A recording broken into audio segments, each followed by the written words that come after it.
यो व्यक्ति अहिले सामाजिक सञ्जालमा एकदमै भाइरल भइरहेको छ र यो भिडियो एकदम भाइरल भइरहेको छ। यो व्यक्ति हेर्नुहोस् त, यो चाहिँ पोखरामा एउटा विदेशी अमेरिकन पर्यटकले गरेको दुर्व्यवहार हो। नेपाली भएर हैन, नेपाली भएर यतिसम्म गर्छ भन्ने चाहिँ मैले सोचेको पनि थिएन थुक्क।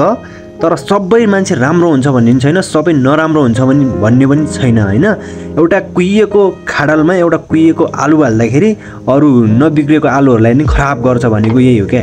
यो भिडियो चाहिँ द लस्ट जय भन्ने युट्युब च्यानलबाट अपलोड भएको थियो। यो व्यक्ति चाहिँ अमेरिकाको रहेछ हैन। उसले चाहिँ पोखरामा टक्क भ्लग गर्दै हिँड्दाखेरि पिकनिक गरेको ठाउँमा पुगेछ।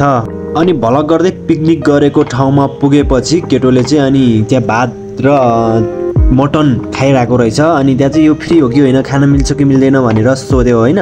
त्यसपछि त्यहाँको दिदीहरूले चाहिँ यो खाना मिल्छ खाने हो भन्यो। अनि पर्यटकले चाहिँ हुन्छ यस भनेर उसले टक्क हालिदियो अनि उसले पनि खायो होइन। त्यसपछि के भयो भन्दाखेरि अनि खाएर सकाएपछि फेरि थप्दाखेरि यो व्यक्तिको इन्ट्री भयो कि जुन कि उसलाई के भनिरहेको थियो नि, मलाई जति पैसा लिएको थियो यसलाई पनि त्यति पैसा ल्यायो। मटन करी 300 अनि अर्को भात 200 कति 1500 कतिले नत्र तैँले भाडा माझ्नुपर्छ भन्ने समेत कुरो गरेको रहेछ क्या।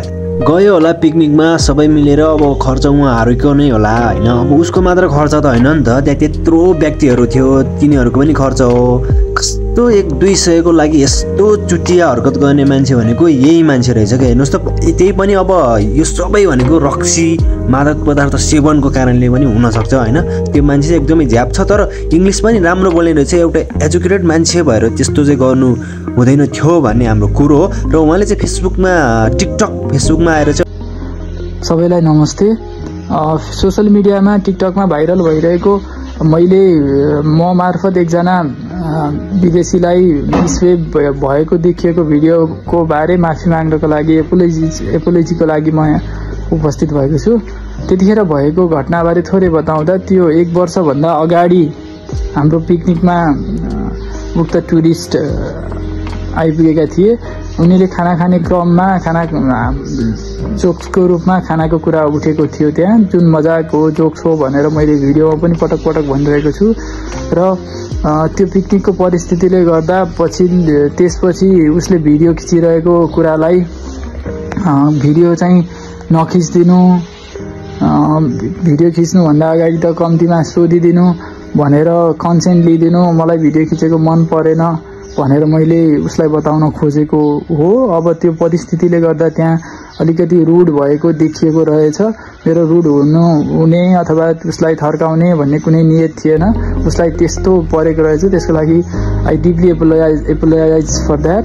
म त्यसको लागि एकदमै माफी चाहन्छु। मेरो इन्टेन्सन त्यो थिएन, खालि भिडियो चाहिँ कन्सेन्ट नलिकन खिच्नु ठिक होइन भन्ने थियो। तर त्यो पिकनिकको माहौल परिस्थितिले गर्दा अलिकति रुड भएको देखिएको रहेछ, चर्को भएको देखिएको रहेछ। कुनै घुम्न आएको विदेशी पाहुनालाई बुलिङ गर्ने अथवा होच्याउने हेप्ने भन्ने मेरो उद्देश्य नरहेको र त्यस्तो पर्न गएकोमा म एकदमै माफी चाहन्छु। धन्यवाद। टिकटक फेसबुकमा आएर चाहिँ अहिले माफी मागिसकेको छ, तर त्यो माफी माग्नुको कुनै औचित्य छैन। अहिले दुनियाँले यो व्यक्तिलाई नराम्रो भनिरहेको छ, यस्तो गर्नु हुँदैन। अनि त्यो व्यक्तिले चाहिँ के भनिरहेको छ भनेपछि बिना पर्मिसन किन भिडियो खिचिस् भनिरहेको छ क्या। ऊ आफै क्यामेराको अगाडि आएर देखिरहेको छ अनि उल्टै बिना पर्मिसन भिडियो खिच्छस् भनेर उल्टै कस्तो दादागिरी हो। अनि योभन्दा अगाडि चाहिँ हाम्रो विक्रेजी भन्ने ब्रोदरको पनि इन्डियामा यस्तै लफडा भएको थियो होइन। इन्डियनहरूले चाहिँ के गरेर यस्तै लफडा भएको थियो, त्यतिखेर पनि एकदमै भाइरल भइरहेको थियो त्यो भिडियो। त्यस्तै भिडियो चाहिँ अहिले नेपालमा छ। यो भिडियो एकदम अहिले भाइरल भइरहेको छ र म के भन्न चाहन्छु भने हाम्रो सबै नेपाली दाजुभाइ दिदीबहिनीहरू यस्तो काम चाहिँ नगरिदिनु होला होइन। अब पर्यटक भनेको हाम्रो पाहुना हो, हेर्नुहोस् होइन। यस्तो काम गर्नुभयो भने आफ्नो नै इज्जत जान्छ, बेइज्जत जान्छ होइन, बेइज्जत हुन्छ। त्यही भएर यस्तो काम कसैले पनि नगरिदिनु होला। अनि उहाँको लागि चाहिँ के भन्न चाहन्छु भने यो व्यक्तिले चाहिँ उहाँलाई खोजी अहिले माफी माग्नुपर्ने हुन्छ।